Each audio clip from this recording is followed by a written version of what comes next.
Dear students, आज का topic है डाइजेशन ऑफ प्रोटीन्स। ये प्रोटीन्स की डाइजेशन कैसे होती है और किस तरह से प्रोटीन्स एमिनो एसिड्स में ब्रेक डाउन होते हैं। तो आज के लेक्चर में हम यही स्टडी करेंगे।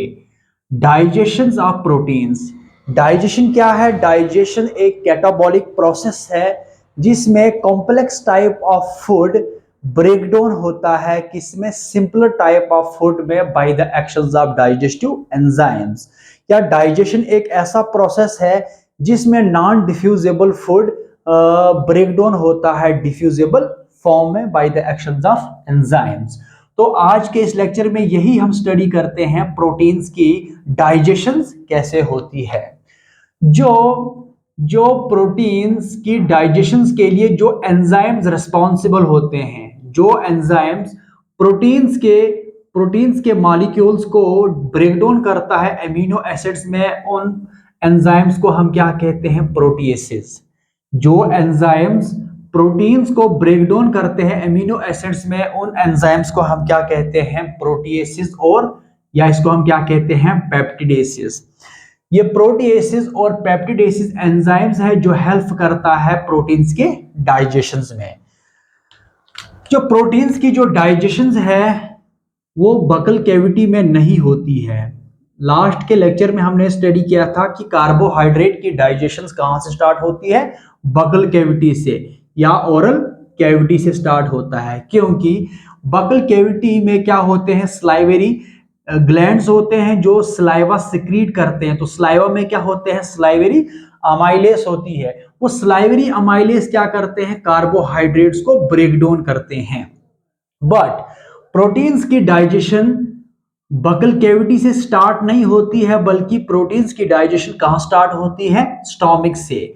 क्योंकि इस बकल कैविटी के अंदर क्या है कि इसमें कोई भी प्रोटीएसेस एंजाइम्स प्रेजेंट नहीं होते हैं, इसमें कोई भी पेप्टिडेसेस एंजाइम मौजूद नहीं होते हैं। तो बकल कैविटी में कोई भी स्पेशल टाइप ऑफ ग्लैंड्स नहीं होते हैं जो सिक्रीट करेंगे प्रोटीएसेस को, प्रोटीएसेस एंजाइम को सिक्रीट करेंगे जो प्रोटीन्स को जो है ब्रेक डाउन करे। तो बकल कैविटी के अंदर प्रोटीन्स की डाइजेशन नहीं होती है due to the absence of enzymes. तो डाइजेशन की जो प्रोटीन्स की जो डाइजेशन होती है वो स्टार्ट कहां से होती है? स्टोमक से। क्यों होती है स्टार्ट स्टोमक से? क्योंकि स्टोमक के अंदर क्या होते हैं? गैस्ट्रिक ग्लैंड्स होते हैं। स्टोमक के अंदर क्या होते हैं? स्पेशल टाइप्स ऑफ ग्लैंड्स होते हैं जिसको हम क्या कहते हैं? Gastric glands. और इस गैस्ट्रिक ग्लैंड्स में क्या होते हैं? ये जो गैस्ट्रिक ग्लैंड्स है ये सिक्रीट्स क्या करते हैं? गैस्ट्रिक जूसेस को। ये क्या करते हैं? ये सिक्रीट करते हैं गैस्ट्रिक जूसेस को। और उस गैस्ट्रिक जूसेस के अंदर क्या होते हैं? वो जो गैस्ट्रिक जूसेस के अंदर क्या होता है? HCl होता है और two types of pro enzymes होते हैं जिसमें हम कहते हैं पेप्सिनोजेन और प्रोरेनिन। ठीक है, स्टोमक के अंदर गैस्ट्रिक ग्लैंड्स है और गैस्ट्रिक ग्लैंड से गैस्ट्रिक जूसेस सिक्रीट होते हैं और इस गैस्ट्रिक ग्लैंड से HCl भी सिक्रीट होता है और दो प्रो एंजाइम्स भी सिक्रीट होते हैं जिसमें एक पेप्सिनोजिन है और प्रोरेनिन है। तो HCl का फंक्शन क्या होता है? HCl का फंक्शन क्या है कि ये HCl सिक्रीट होता है कहां से? स्टोमक से।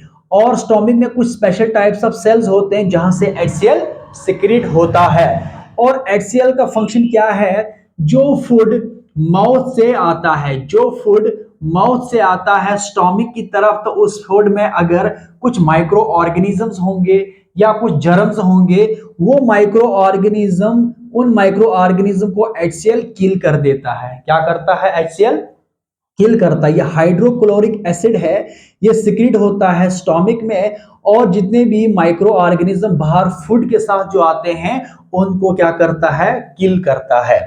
नेक्स्ट क्या है? नेक्स्ट फंक्शन, ये फर्स्ट फंक्शन क्या करता है? ये किल करता है माइक्रो ऑर्गेनिजम्स को। और सेकंड फंक्शन क्या है? ये जो HCl है ये स्टोमक के अंदर क्या होता है? सिक्रीट होता है, जिससे क्या होता है? स्टोमक के अंदर एसिडिक इन्वायरमेंट को क्रिएट करता है। जब एसिडिक इन्वायरमेंट क्रिएट होता है स्टोमक के अंदर तो कुछ एंजाइम्स ऐसे होते हैं जो एसिडिक इन्वायरमेंट में एक्टिव हो जाते हैं। क्या हो जाते हैं? एक्टिव हो जाते हैं। तो एक्टिव हो जाते हैं। तो HCl का इंपॉर्टेंट रूल क्या होता है कि ये एसिडिक इन्वायरमेंट क्रिएट करता है स्टोमिक के अंदर। और इस HCl से क्या होता है, जितने भी प्रो एंजाइम्स होते हैं, जितने भी जो इनएक्टिव एंजाइम्स होते हैं, वो कन्वर्ट होते हैं किसमें, एक्टिव एंजाइम्स में।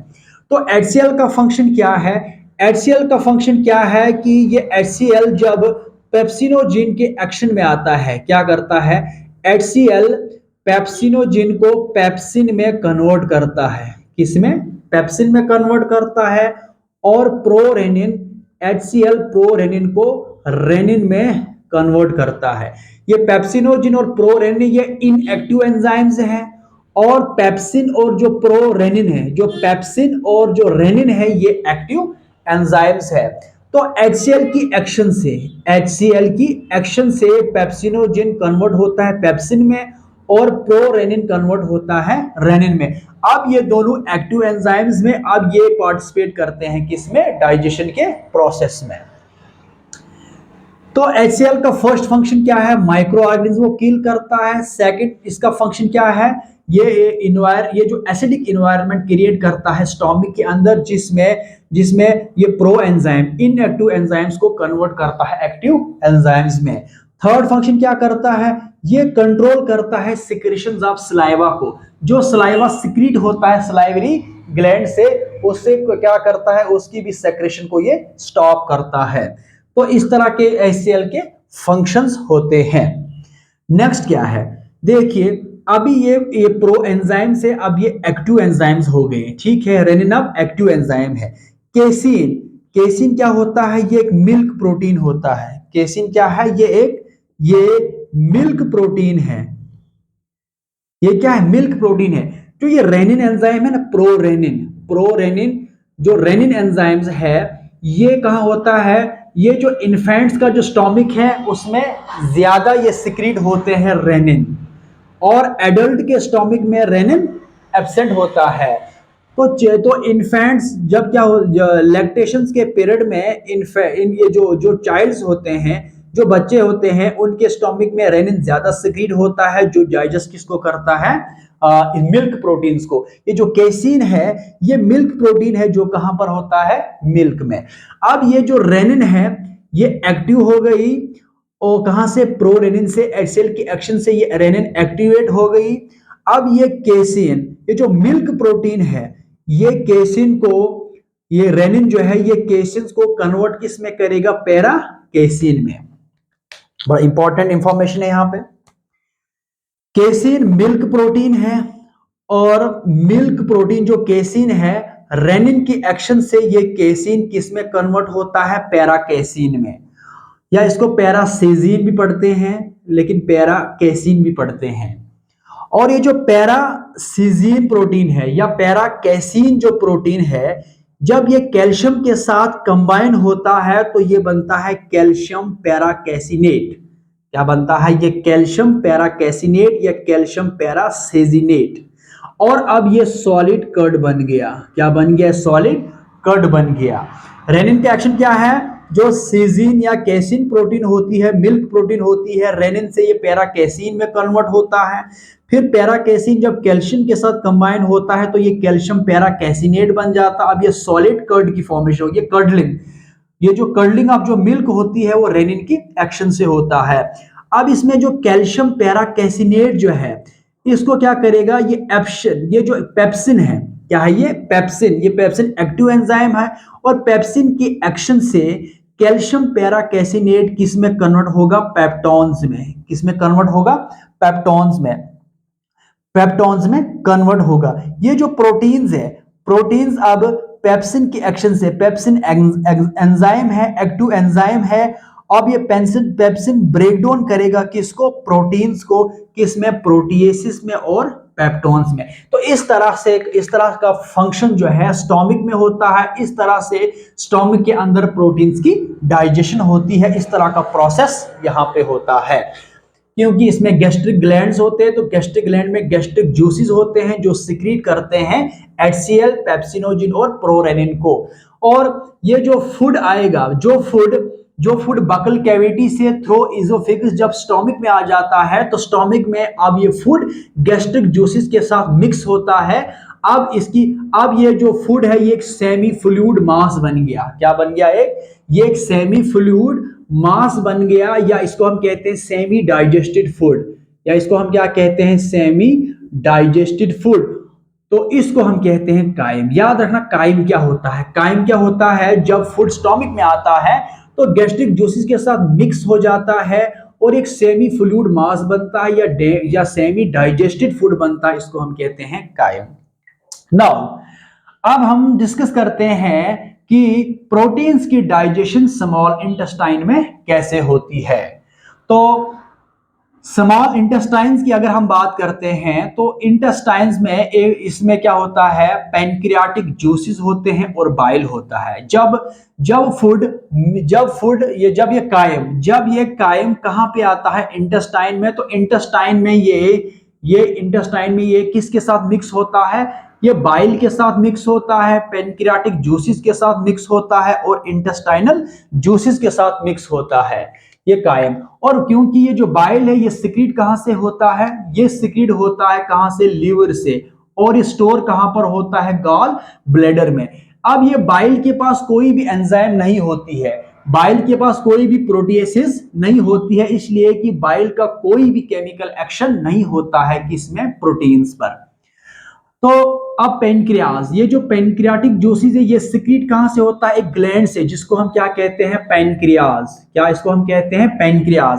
पैनक्रियाज से पेनक्रियाटिक जूसेस सिक्रीट होंगे और उस पेनक्रियाटिक जूसेस के अंदर क्या होते हैं? Different types of pro enzymes होते हैं, यानी इनएक्टिव एंजाइम्स होते हैं, जिसमें ट्रिप्सिनोजिन होता है, काइमोट्रिप्सिनोजिन होता है, या प्रो कार्बोक्सी पेप्टिडेस होते हैं। ये 3 टाइप्स ऑफ प्रो एंजाइम्स है जो सिक्रीट कहां से होते हैं? पैनक्रियाटिक ग्लैंड से। और पैनक्रियाटिक ग्लैंड से सिक्रीट क्या होता है? जूसेस। उस जूसेस के अंदर क्या होते हैं? 3 टाइप्स ऑफ ये प्रो एंजाइम्स होते हैं। ये इनएक्टिव फॉर्म में होंगे। क्या होंगे? ये इनएक्टिव फॉर्म में होंगे। अब इसको हम देखेंगे कि एक्टिवेट कैसे होते हैं।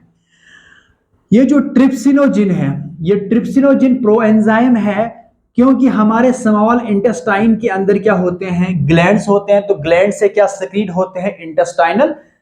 इंटेस्टाइन के अंदर इंटेस्टाइनल ग्लैंड्स होते हैं और इंटेस्टाइनल ग्लैंड सिक्रीट क्या करते हैं? Intestinal juices. और इंटेस्टाइनल जूसेस में क्या होते हैं? एक एंजाइम होती है, इसको हम कहते हैं एंटीरोकाइनेज।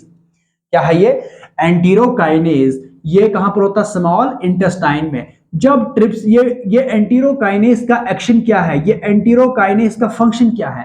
ये एंटीरोकाइनेज ट्रिप्सिनोजिन को चेंज कर देगा किसमें? ट्रिप्सिन में। ये इनएक्टिव फॉर्म में है, अब ये एक्टिव फॉर्म में हो गया।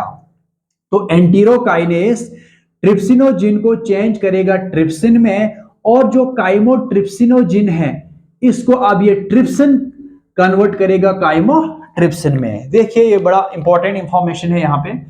एंटीरोकाइनेज स्मॉल इंटेस्टाइन में होता है, ये ट्रिप्सिनोजिन को एक्टिवेट करेगा किसमें? ट्रिप्सिन में। और अब ये ट्रिप्सिन एक्टिव एंजाइम है। अब इसका रोल क्या है होता है?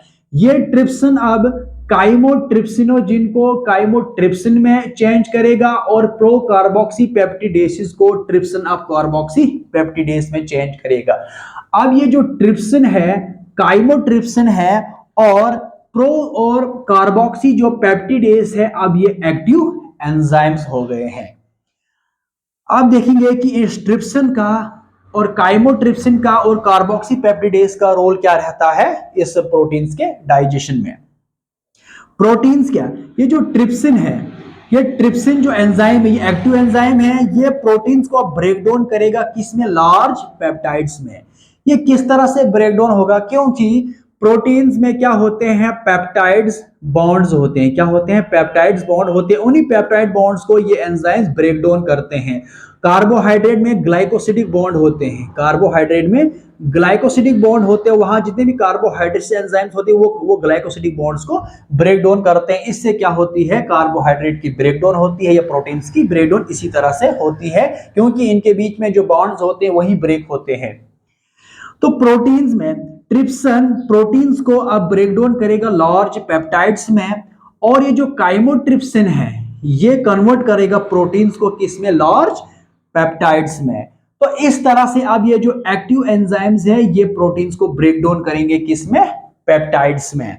नाउ अब देखेंगे हम इंटेस्टाइनल ग्लैंड्स। अब हम बात करते हैं इंटेस्टाइन में क्या होते हैं, इंटेस्टाइनल ग्लैंड्स होते हैं और वो इंटेस्टाइनल ग्लैंड्स क्या सिक्रीट करते हैं, इंटेस्टाइनल जूसेस को। तो इंटेस्टाइनल जूसेस में क्या होते हैं, two types of digestive enzymes होते हैं जिसको हम क्या कहते हैं, एमिनोपेप्टिडेस और डाइपेप्टिडेस। ये दो एंजाइम्स किसमें होते हैं, इंटेस्टाइनल जूसेस में होते हैं, जो एमिनोपेप्टिडेस और डाइपेप्टिडेस। यहां जो प्रोटीन्स, यहां पर जो प्रोटीन्स ट्रिप्सिन और काइमोट्रिप्सिन के एक्शन से लार्ज पेप्टाइड्स और लार्ज पेप्टाइड्स में कन्वर्ट हो गए हैं।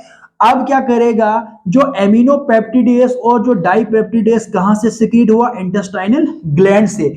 अब ये लार्ज पेप्टिडेस को, अब ये लार्ज पेप्टिडेस को या लार्ज जो पेप्टाइड्स होते हैं, ये जो लार्ज पेप्टाइड्स होते हैं इनको डाइपेप्टाइड्स और अमीनो एसिड्स में ब्रेक डाउन करेगा। एमिनोपेप्टिडेस कहां से सिक्रीट होता है, इंटेस्टाइनल ग्लैंड से। और ये एंजाइम क्या करेंगे, जो लार्ज पेप्टाइड्स बने थे किससे, ट्रिप्सिन और काइमोट्रिप्सिन से, अब उन लार्ज पेप्टाइड्स को ये डाइपेप्टाइड और एमिनो एसिड्स में कन्वर्ट करेगा, ब्रेक डाउन करेगा। और ये जो डाइपेप्टाइड्स है, अब ये जो डाइपेप्टाइड्स है ये डाइपेप्टिडेस के एंजाइम से, डाइपेप्टिडेस जो एंजाइम है इसके एक्शन से अब ये डाइपेप्टाइड्स किस में कन्वर्ट होता है, एमिनो एसिड्स में। तो इस तरह की क्या होती है, प्रोटीन्स की डाइजेशन होती है और प्रोटीन्स का एंड प्रोडक्ट क्या है, एमिनो एसिड। और किस तरह से प्रोटीन्स एमिनो एसिड्स में कन्वर्ट होता है by the actions of digestive enzymes. तो ये आज के इस लेक्चर में हमने स्टडी किया कि प्रोटीन्स की डाइजेशन कैसे होती है। Thank you so much.